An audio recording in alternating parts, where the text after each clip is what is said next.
इस YouTube channel को subscribe करें और अगली वीडियो का अपडेट पाने के लिए बेल आइकन दबाएं।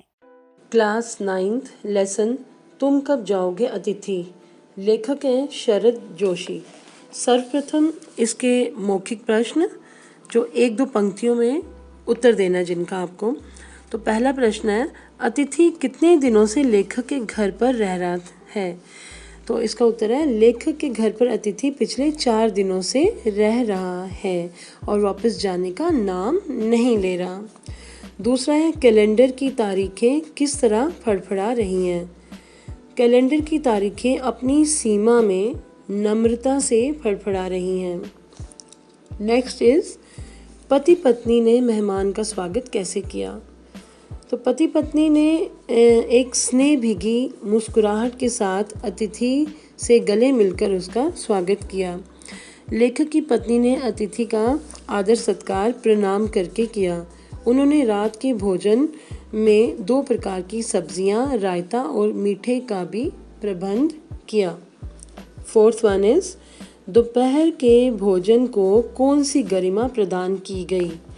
अतिथि के सम्मान में मध्यम वर्गीय दोपहर के भोजन को उच्च मध्यम वर्गीय लंच की तरह भव्य बनाया गया। इस प्रकार उसे गरिमा प्रदान की गई। नाउ फिफ्थ वन, तीसरे दिन सुबह अतिथि ने क्या कहा।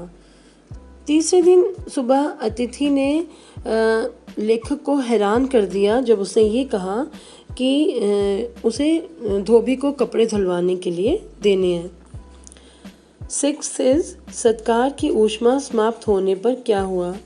तो सत्कार की ऊष्मा समाप्त होने पर शानदार डिनर के बजाय खिचड़ी बनने लगी। खाना साधारण बनने लगा और यहाँ तक सोचा गया कि अगर अब भी अतिथि नहीं गया तो उपवास मतलब व्रत भी रखा जा सकता है। अब है निम्नलिखित प्रश्नों के उत्तर 25-30 शब्दों में दीजिए। तो पहला प्रश्न है, लेखक अतिथि को कैसी विदाई देना चाहता था। तो जैसा कि हम सब जानते हैं कि भारतीय संस्कृति में अतिथि को देवता माना जाता है। लेखक भी यही सोचता था, इसलिए उसने और उसकी पत्नी ने अतिथि का सम्मानजनक स्वागत और सत्कार किया। लेकिन अतिथि लंबे समय तक उनके घर में ही टिक गया, तो मजबूर होकर लेखक उसकी सम्मानित और भावपूर्ण विदाई नहीं कर सका क्योंकि अतिथि उस पर बोझ बन चुका था। लेकिन सच में वे चाहता था कि ये जल्दी जाए और वे उसको ये 1 दिन के बाद भी अगर चला जाता तो उसको वो भावपूर्ण विदाई देते। नाउ सेकंड क्वेश्चन, अंदर ही अंदर कहीं मेरा बटुआ कांप गया। पंक्ति की व्याख्या कीजिए। कहते हैं कि बिना बताए अतिथि के आने पर लेखक परेशान हो गया था कि अतिथि का आदर कैसे किया जाए, क्योंकि उसके आने से लेखक के खर्चे बढ़ने का डर था, घर का बजट बिगड़ने का डर था। तो ऑब्वियस है कि जब कोई बिना बताए आ जाएगा तो आजकल के ज़माने में लोगों को जब इतनी परेशानियां हैं काम को लेकर, या फिर आप कह सकते हो कि घर में अगर वो अकेला कमाने वाला लेखक था तो उसको कहीं ना कहीं डर था कि उसका बजट बिगड़ जाएगा। तो लेखक को लगा कि ऐसा कि जैसे मानो उसका जो बटुआ है वो अंदर ही अंदर कांप रहा हो, मतलब खर्चा बढ़ने का डर हो गया उसे। थर्ड है, अतिथि सदैव देवता नहीं होता, वह मानव और थोड़े अंशों में राक्षस भी हो सकता है। पंक्ति की व्याख्या कीजिए। लंबे समय तक अतिथि के ठहरने पर लेखक की ये धारणा बदल गई कि अतिथि देवता होता है। वे जो उसके दिमाग में ये चीज़ थी, जैसे हम सबके दिमाग में होता है कि अतिथि जिसके आने की तिथि ना हो और उसे मेहमान को या गेस्ट को या अतिथि जो भी आप कह लो, उसे देवता के समान माना जाता है।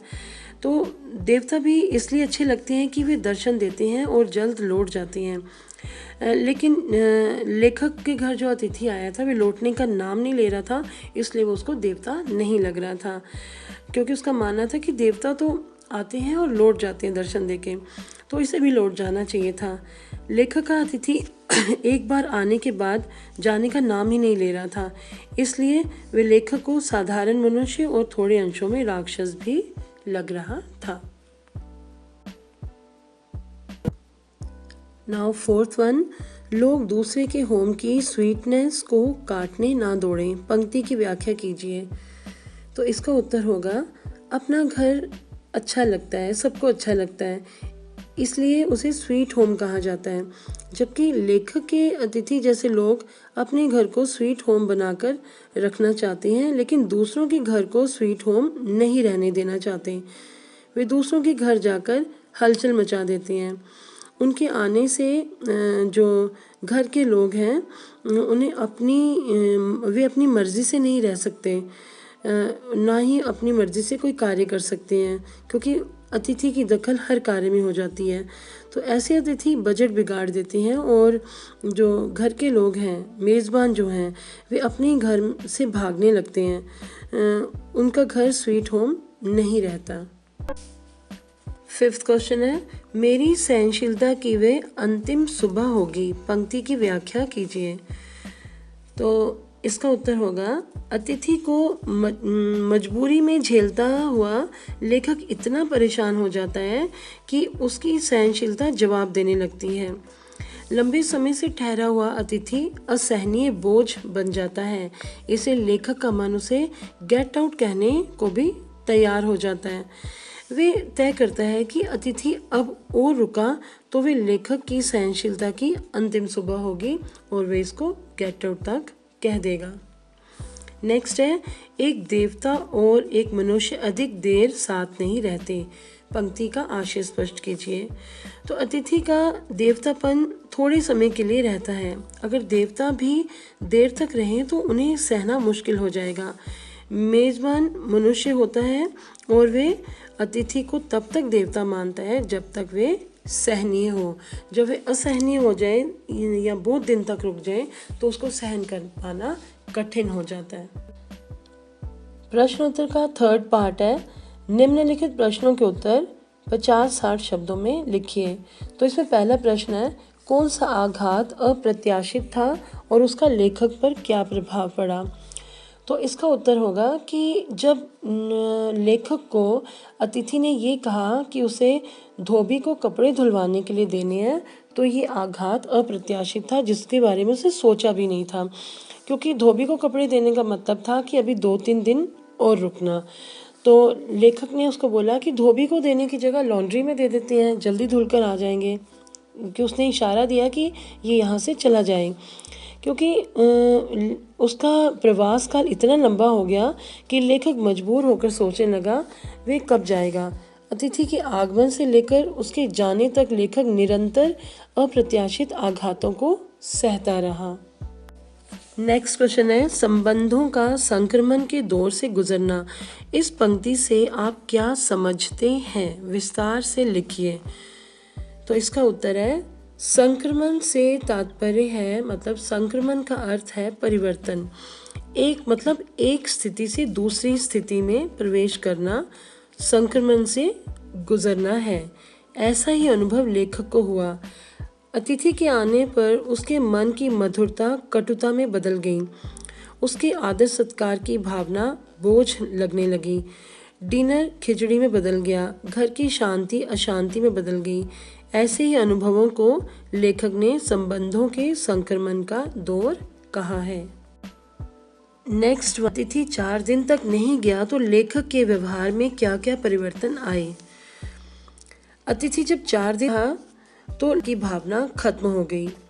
अतिथि के भोजन के स्तर में गिरावट आ गई। वे लेखक ने उसे कई तरीकों से जाने के लिए कहा, मतलब इशारे दिए। देवता लगने वाला अतिथि राक्षस दिखाई देने लगा और लेखक के मन की कोमल भावनाएं गालियों में बदल गईं। वे उसके दिखाकर कैलेंडर की तारीखें बदलने लगा ताकि उसको समझ में आए कि उसे यहाँ से चले जाना चाहिए। और उसने वो एक पुस्तक पकड़कर चुपचाप बैठ गया या न्यूज़पेपर पकड़ के बैठ गया पढ़ने के लिए। उसकी ओर बिल्कुल ध्यान देना छोड़ दिया, बातें करनी बंद कर दी।